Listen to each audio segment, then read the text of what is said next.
what are things that sensitive kids are doing that make parents think they have anxiety or even depression? Right. What are normal reactions of the highly sensitive child? I'm going to say the first thing that comes to mind is difficulty going to school. You know, a school day is a lot for a sensitive kid, or refusing or not wanting to participate in family activities on the weekend, or not wanting to go to gymnastics after school. All of these things are normal, or not liking birthday parties, especially for the introvert sensitive kids. Alane mentions this in one of her books, and I experienced this as a kid.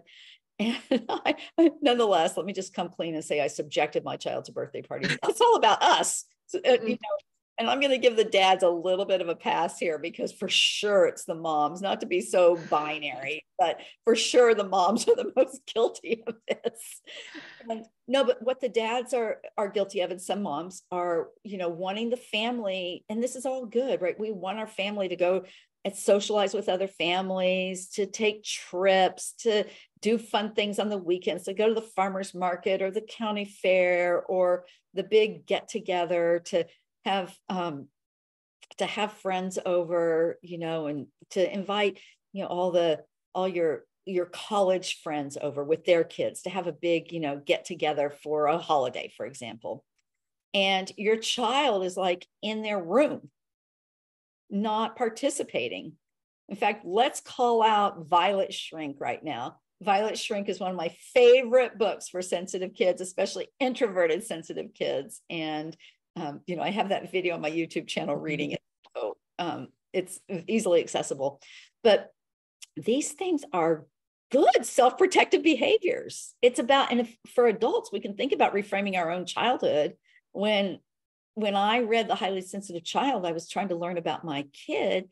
And what I discovered was myself. And I was like, interesting light went on.